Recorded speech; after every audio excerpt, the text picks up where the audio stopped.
Welcome to the 46th episode of the Can Learn Library here at the North Battleford Library. Easter is almost upon us, and I found this cool idea for an Easter treat. It is an Easter candy bark that you can make in about 20 minutes, not counting the cooling time, and it'll be fun to eat for kids of all ages. Here are the ingredients that you're going to need to make the Easter candy bark. The ingredients are 4 cups of milk chocolate chips, 2 cups of white chocolate chips, about ½ a cup of Cadbury mini eggs. I used what you've got below there. ½ a cup of Easter M&Ms. It says ½ a cup of M&M eggs, but I couldn't find those. So I'm going to use ¼ cup of sprinkles. I've got some colored sugar, which I thought might be kind of neat. ¼ cup of, it says chocolate melts, but I thought I wanted to add some color, some different colors, so I'm going with the butterscotch chips for the ¼ cup. You will need a cookie sheet with parchment paper. You're going to need a little stick. I thought, well, I'll use this bamboo skewer to mix, a wooden spoon, and a spatula. And now we get to make it. Can't wait. Okay, as I said, you can choose to use your double boiler. I'm going to use the microwave since I don't have 2 double boilers, and I just thought, well, I'll use a microwavable bowl. And we're going to put it in here, and it asks you to, every 20 seconds, to stop it and stir so that you can ensure even heating. So I'm going to do a test run here. We'll be checking out how much this is going to do. So let's do on high, 20 seconds. Now the trick, I think, is going to be to be able to get the chocolate poured out and the white chocolate chips to be, everything not to be melted before we put all the ingredients together. So we'll just see what 20 seconds does, because every microwave is going to be different. This doesn't look like it did much. Okay. All right, not really melted anything. So in here, I'm going to try 1 minute. Let's see. Okay, well, while we're talking and that's cooking, I'm going to just take you over here. Now I've set up on the stove here. Okay, so I've got my pan set up. I've got my things that I'm going to add quickly, and I guess we'll just get to the point where we're going to start pouring the chocolate. So as soon as it's ready, I'll bring you back on camera. Okay, we've got our chocolate here. So I'm going to try to attempt to pour this out as fast as I can. And I've got the white chocolate already in the microwave. So I'm hoping that I can get this out.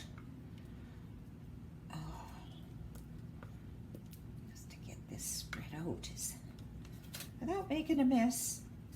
I don't know if that's possible for me. Maybe you guys are good at it. I always seem to wear half of what I do. So let's get this poured out and flattened a little so that it'll be ready for the white chocolate. Okay. It says to do it till it's about 1/4 of an inch thick. So I'm going to just take my spatula and kind of spread it out. And I hear the beeping, so hopefully I've gotten that thin enough.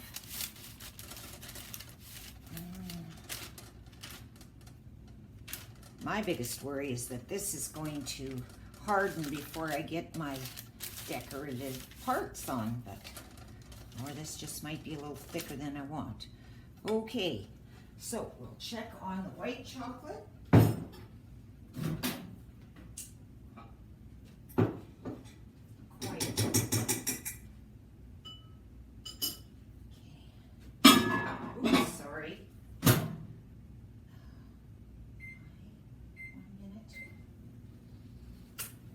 Okay, so I don't know if you can see it here, but maybe this will give me a little bit more time to spread this out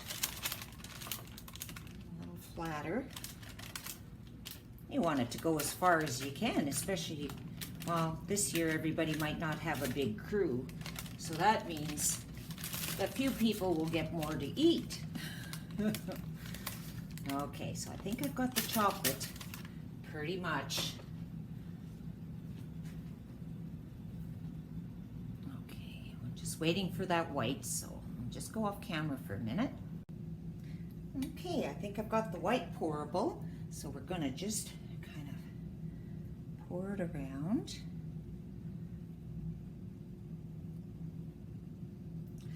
And with that skewer is going to make it, give it sort of a marbled look, I hope. I'm not sure. First time making it.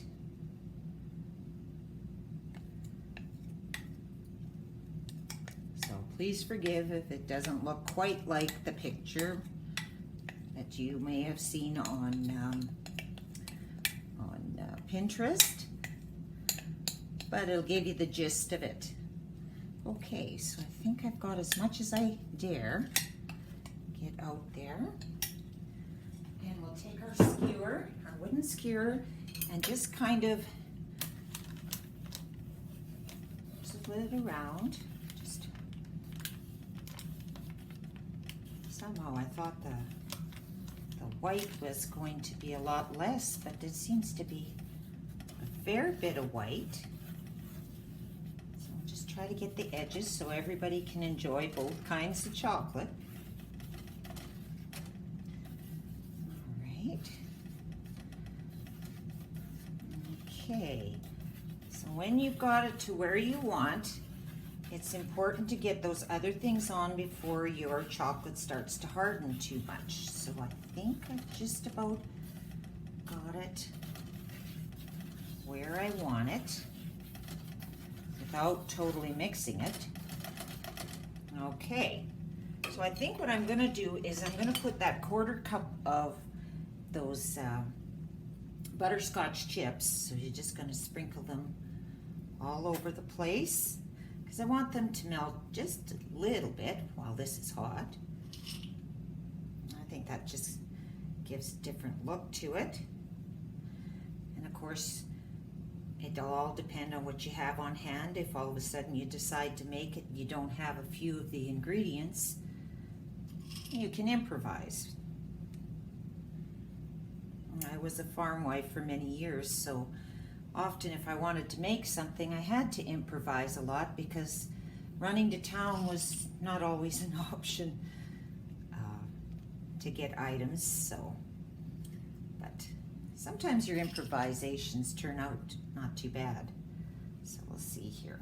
Oh, 1/4 cup seems to be more than what I thought. Okay, let's see here.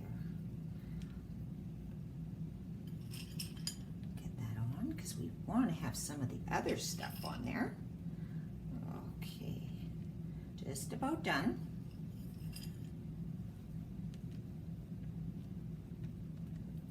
Go. So we've done that part. Now I'm going to put on some of my Easter eggs.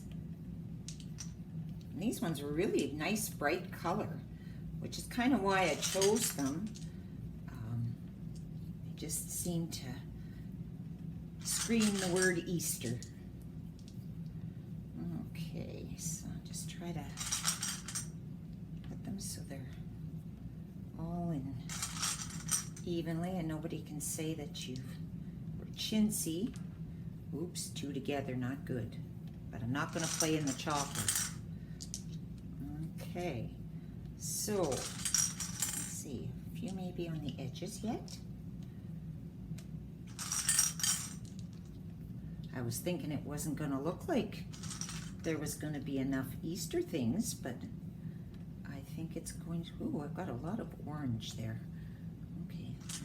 Add some different colors. Corners. I think the fun part will be breaking it up after. Okay, let's see. got those ones on. Now I've got some more.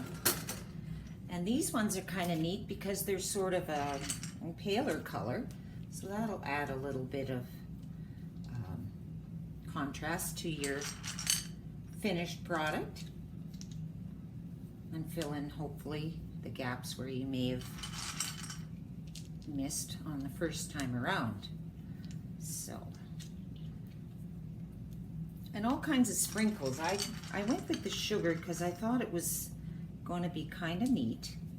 So we'll see how that ends up looking. I'll show you what it looks like before it goes in the fridge. And they recommend that you put it into the fridge for at least an hour. Overnight would probably be best, but it depends on who's around when you make it and how fast they want to try it out. Okay, so let's see. Oops. I think mine might be a little thicker than 1/4 inch. But then you won't be making yours for a camera. And I was not sure how long the chocolate was going to stay soft, but it's seeming to cooperate. Not too bad. So, try some here. Okay. Hopefully I'm getting some everywhere.